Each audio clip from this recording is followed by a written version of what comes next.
Hola, muy buenas tardes. Mi nombre es Karen Paola Willes Tovar, estudiante de Psicología de tercer semestre de la Universidad UDI. El día de hoy vengo a exponerles sobre la historia de las escuelas, la historia de la escuela y los principales exponentes del enfoque cognitivo-conductual. Empezamos con lo que sería una breve introducción, lo cual es encontramos que es la terapia cognitivo-conductual, se basa en la idea de que tanto las emociones como las conductas tienen su origen en el pensamiento, el cual dependiendo si es racional o irracional, esta determina eh, en gran medida el bienestar o malestar del individuo desde la perspectiva cognitivo-conductual. Se considera que si se modifican los pensamientos del sujeto en automático, cambiaría la manera de sentir y por consiguiente de comportarse. Ya hablando como tal de la importancia del cognitivo conductual, del cognitivismo conductual, encontramos de que es una terapia cognitiva que se basa más que todo en una herramienta que podemos utilizar para abordar desafíos emocionales. Por ejemplo, nos puede ayudar a controlar los síntomas de enfermedades mentales e incluso prevenir recaídas de las mismas.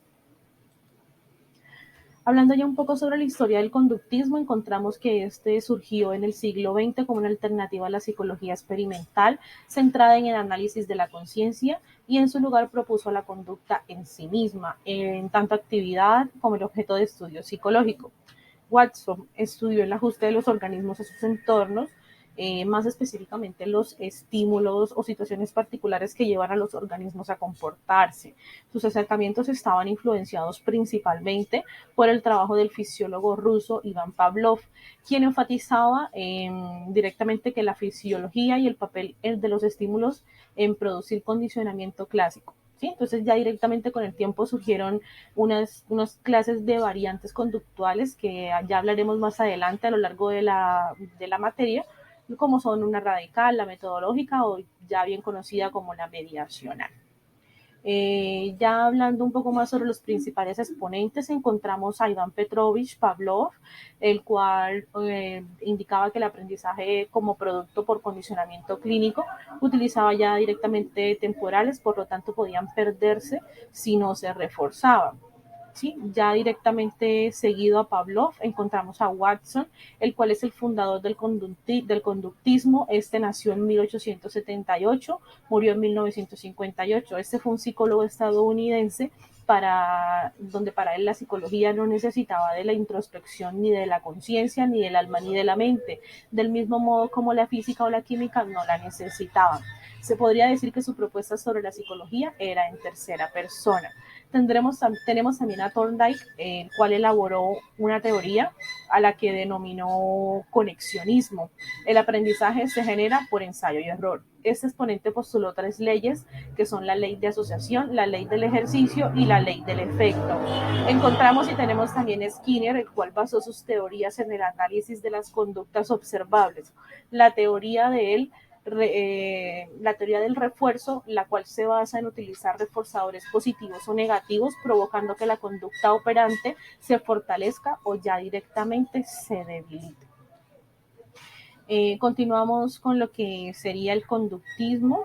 El conductismo directamente se trata de una escuela, como bien lo vemos este párrafo, que estudia de forma experimental la conducta observable y tiene como objetivo teórico la predicción y el control de la conducta. Y el cognitivismo, pues ya lo habíamos explicado, es una teoría psicológica cuyo objeto de estudio es cómo la mente interpreta, procesa y almacena la información en la memoria. Dicho de otro modo, se interesa por la forma en que la mente humana piensa y aprende. Como tal, ya hablando como tal de la transición del conductismo al cognitivismo, este se dio debido al impulso propiciado por el desarrollo de la ciencia cognitiva. Se produjo una profunda transformación en el mundo de las teorías dominantes en el ámbito de la psicología. Esta transformación, entre otras cosas, supuso la progresiva sustitución del conductismo por el cognitivismo o la nueva psicología cognitiva. Esto implicó un cambio general que marcó una inflexión fundamental en la historia de la psicología. La historia de la escuela cognitiva, digamos que la crisis se produjo en la psicología en los años 30 y 40 del siglo XX. Llegó sustancialmente a finales de la viejas grandes escuela del conductismo y gestal, sentando las bases para el nacimiento de un nuevo movimiento mucho más longevo y duradero, el cual sería el cognitivismo, la psicología de los procesos cognitivos. Ya directamente en 1960, Brunner y Miller fundaron en Harvard el primer centro de estudio cognitivo, mientras en 1971 se creó el primer departamento de ciencias cognitivas en la Universidad de California, San Diego. Ya con respecto a los principales exponentes del cognitivismo, encontramos a Piaget, el cual decía que el desarrollo mental desde que se nace hasta que se llega a la edad adulta es progresiva. Brunner, el cual fundó el primer centro de psicología cognitiva, como lo informábamos anteriormente, este plantea el concepto de aprendizaje por descubrimiento para alcanzar un aprendizaje significativo. Tenemos a Subel, que se basó en la teoría del aprendizaje significativo, explicando el proceso de aprendizaje en el aula a través de la comprensión, la transformación, el almacenamiento y el uso de la información envueltos en la cognición. Tenemos a Gagne, en su teoría encontramos una fusión entre el constructivismo y el cognitivismo. Esta teoría se destaca por su línea ecléctica, además ha sido considerada como una única sistemática. Tenemos a Gardner, el cual formuló la teoría de las inteligencias múltiples. Él define la inteligencia como la capacidad de resolver problemas o elaborar productos que sean valiosos en una o más culturas.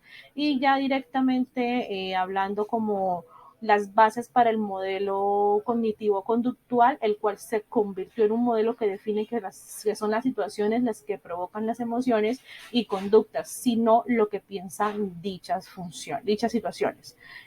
Como tal, en pilares básicos encontramos el aprendizaje básico, aprendizaje operante, aprendizaje social y aprendizaje cognitivo. Muchas gracias por escucharme. Esta ha sido mi presentación.